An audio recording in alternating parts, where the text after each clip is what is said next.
इस सवाल का जवाब ऑब्वियसली नो ऐसा है।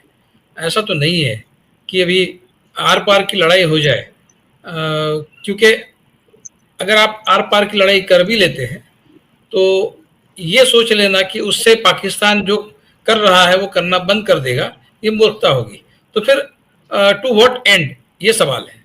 आप ये सब करके अचीव क्या करेंगे? अगर आप इस आतंकवाद को पाकिस्तान से जो जिसको मदद मिलती है, उसको रोक लगाने में सक्सेसफुल होते हैं इस वॉर से, तो बिल्कुल लड़ा जाए, बिल्कुल वंस एंड फॉर ऑल लड़ा जाए। लेकिन ये नहीं होगा। पाकिस्तान ये खुरापाती जो काम है वो आगे उसका चलता रहेगा, चाहे लड़ाई में वो जीते या हारे, क्योंकि ये प्रॉक्सी वॉर है, वो उसकी ताकत है। पाकिस्तान की सच्ची ताकत जो है वो प्रॉक्सी वॉर है। वो सीधे सीधे जब भारत की सेना से लड़ेगा तो वो जीत नहीं सकता, उसको पता है, इसीलिए तो प्रॉक्सी वॉर करता है। तो ये सोच लेना कि अगर युद्ध में वो हार जाए तो वो प्रॉक्सी वॉर बंद कर देगा, गलत है। क्योंकि और उसको इस प्रॉक्सी वॉर के लिए पैसा मिलता है बाहर से, उसको मदद मिलती है। और आज की स्थिति ऐसी है कि ये ठीक है कि मतलब अमेरिका उस समय 71 के समय उसके साथ पाकिस्तान के साथ था। आज वो पाकिस्तान के साथ शायद उतना ताकत के साथ खड़ा नहीं रहेगा, वो शायद भारत के साथ खड़ा रह सकता है, क्योंकि अमेरिका को इंटरेस्ट है भारत को डिफेंस इक्विपमेंट बेचने में। तो जो जो अभी ट्रेड निगोशिएशंस चल रहे हैं उसमें वो एक बहुत महत्वपूर्ण मामला है।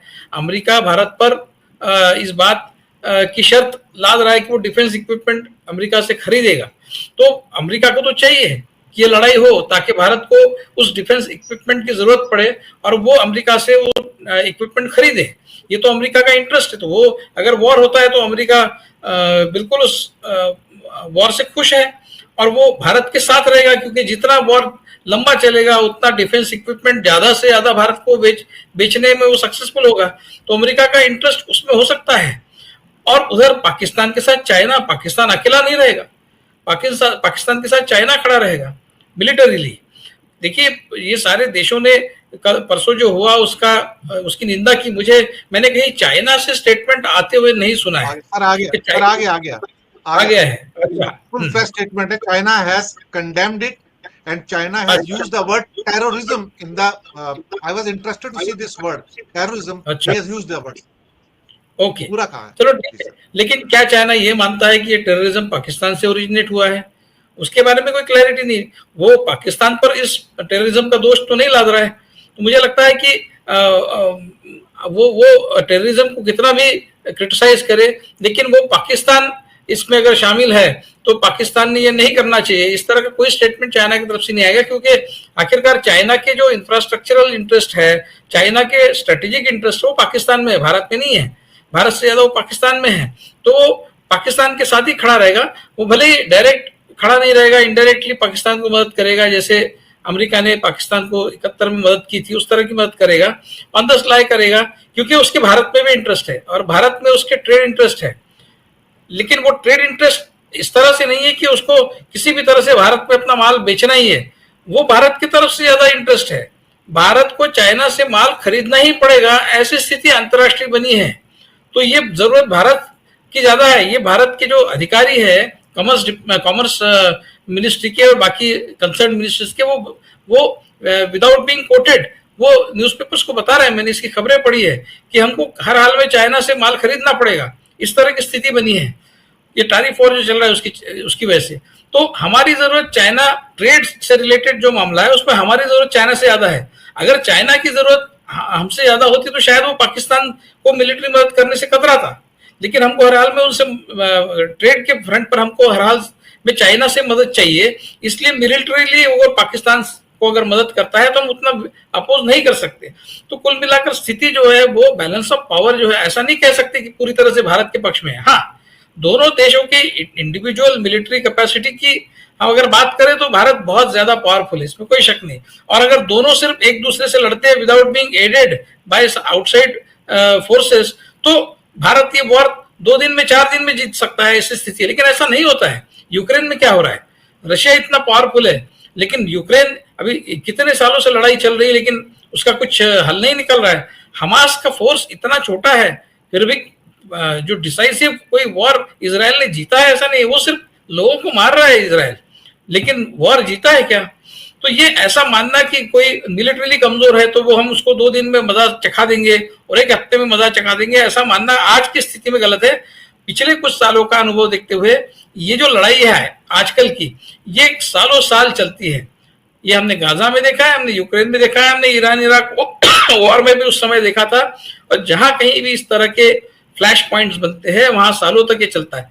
तो पाकिस्तान तो ठीक है, पाकिस्तान वैसे भी एक फेल्ड स्टेट है, हम तो नहीं है, हम क्या ये अफोर्ड कर सकते हैं? क्या जरूरत है पाकिस्तान से लड़ाई करने की? आप प्रिवेंटिव मेजर्स लीजिए। वो जो हमारे देश के अंदर घुसते हैं वहां के टेररिस्ट, उस पर आप पाबंदी लगाइए, उस पर आप कुछ काम करिए और ये इंश्योर करिए कि वो भारत में ना आए। और ये जो टेररिज्म होता कब है? जब वो अंदर आ जाते हैं तब होता है। तो आप उस पर रोक लगाइए, वहां आप कुछ काम कीजिए, वहां कुछ इमेजिनेटिव कीजिए, वहां कल्पकता दिखाइए अपनी। ये क्या है कि वॉर क्या हो गया, वो वहां पर जो पहल अपना जो पुलवामा हुआ, उसके बाद आपने जो वहां पर एक्शन ली थी उसका क्या हुआ? उसके बाद क्या टेररिज्म रुक गया? वहां आपने घर में घुस के मारेंगे आपने बात की थी, उसके बाद क्या हुआ? क्या टेररिज्म रुक गया? तो इससे कुछ नहीं होता है। मुझे लगता है कि prevention is better than cure. आप प्रिवेंट करिए, वो लोग अंदर जो निकिन करते हैं पूरा अपना फोर्स वहां लगाइए, और वहां से अगर आप प्रिवेंट कर रहे हैं तो अंदर कोई आ नहीं पा रहा है तो होमग्रोन जो टेररिस्ट है उनके साथ पुलिस हमारी डील कर सकती है, और आर्मी ने पूरी तरह से बॉर्डर पर अपना विजिल बनाते हुए उन लोगों को अंदर नहीं आने देना चाहिए। ऐसा 2 pronged स्ट्रेटेजी अगर आप अडॉप्ट करते हैं तो मुझे लगता है टेररिज्म बहुत हद तक आप कर सकते हैं। आप खत्म तो नहीं कर सकते, आप चाहे कितना भी वॉर कर ले खत्म नहीं होगा। क्या हो गया? हमास क्या कर रहा है? हमास तो करता ही अपना टेररिज्म, चाहे कितने भी फिलिस्तीनी मारे जाए। जो टेररिज्म करने पर तुले हुए हैं वो तो करेंगे ही, उनको आप किसी भी तरह से रोक नहीं सकते। तो ये ऐसा इंटरनल भी नहीं है जैसा लिट्टे का था श्रीलंका में। तो श्रीलंका के आर्मी ने उनको देश के अंदर का अगर टेररिज्म है तो उसको आप खत्म कर सकते हैं, हमने खालिस्तान का खत्म किया।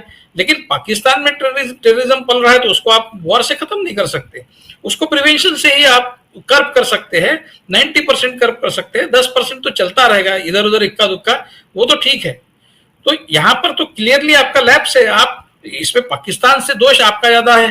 पाकिस्तान ने टेररिस्ट भेजे, लेकिन आपने अपने सिक्योरिटी फोर्सेस क्यों नहीं भेजे वहां?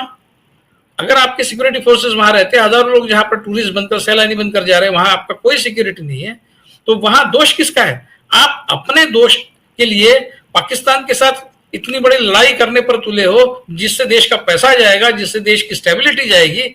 ये कहाँ की अकलमंदी है? अकलमंदी तो इसी में है कि आप उसको प्रिवेंट करो। तो ये प्रिवेंशन का मामला है, क्योर का मामला नहीं है, ऐसा मैं समझता हूं दिनेश जी।